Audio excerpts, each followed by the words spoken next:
एक वक्त की बात है। एक छोटा सा गांव था।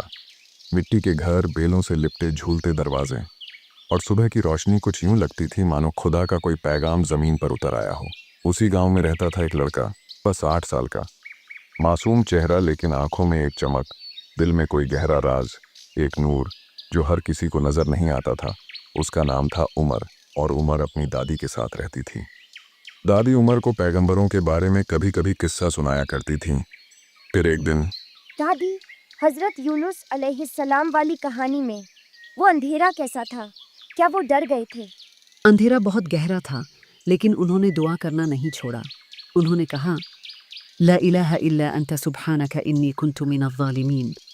तो दादी, अगर मैं भी कभी किसी अंधेरे में फंस जाऊं, तो क्या मैं भी ये दुआ पढ़ सकता हूँ? हाँ मेरे बच्चे, अल्लाह तो हर जगह सुनता है। जब दिल साफ हो ना, तो सबसे गहरा अंधेरा भी उजाले में बदल जाता है। कहानी सुनकर उमर उस दिन अपने बिस्तर पर सो गई और अगले दिन उठा और खाना खाकर अपने दोस्तों के साथ खेलने चला गया। जब शाम हो गई तब उमर वापस अपने घर को आई और चिड़ियों को खाना खिला रही थी और मुस्कुराकर कहा। खाओ मेरे छोटे दोस्तों। कुछ देर बाद जब अंधेरा होने वाली थी, तभी उसने दूर पहाड़ों के पार कुछ चमकती हुई रोशनी देखी, मानो आसमान से कोई नूर जमीन पर उतर रहा हो। तुरंत भागते हुए अपनी दादी के पास आया और कहा। दादी, देखो ना, पहाड़ों के पीछे कुछ चमक रहा है। ये सुन के दादी का चेहरा थोड़ा उदास हो गया। वो है बेटा, वादी नूर, नूर की घाटी। कहा जाता है कि वहाँ सिर्फ वही जा सकता है जिसका दिल बिल्कुल साफ हो, लेकिन हर कोई जो वहाँ जाता है लौट कर वापस नहीं आता। फिर रात हुई और उमर सो गया, और तभी रात को बहुत ही ज्यादा अंधेरा हो गया और तेज हवा चल रही थी। आसमान में बिजली गरज रही थी और तेज बारिश के साथ तूफान आ गई। तूफान पूरी रात चली और जब सुबह हो गई, फिर भी वह अंधेरा दिन में भी थी और यह अंधेरा बहुत दिनों तक चली। फिर उमर एक फैसला किया कि उमर खुद नूर की घाटी जाकर वह रोशनी लाएगी। फिर उमर अपनी वादी नूर की सफर के लिए जरूरतों की सामान अपने बैग में ली और अपनी दादी के पास गई और कहा, मैं वादी नूर जा रहा हूँ दादी, रोशनी वापस लाने। जाओ बेटा, अल्लाह तुम्हारे साथ हो। इतना सुनकर उमर अपनी बैग और लैंप लेकर घर से वादी नूर के रास्ते चला गया। उमर चलते चलते एक सुनसान गांव में चला गया और उस गांव से अजीब अजीब आवाजें आने लगी। आवाजें सुनकर उमर डर गया और दौड़ते हुए एक घने जंगल के बीच में आकर पहुंचा। उमर ने देखा कि वह जंगल भी बहुत डरावनी थी। उमर धीरे धीरे आगे बढ़ी और तभी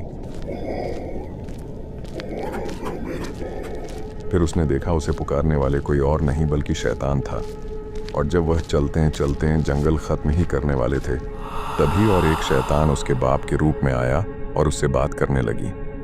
उमर, अपनी बाप की बात सुनो, जाओ अपने घर लौट जाओ। मुझे पता है कि आप कोई इंसान नहीं हो, बल्कि मेरे बाप के रूप में एक शैतान। वह ऐसा कहकर जैसे ही चला गया, तभी मिट्टी फट गई और एक मायावी शक्ति के साथ सामना हुआ।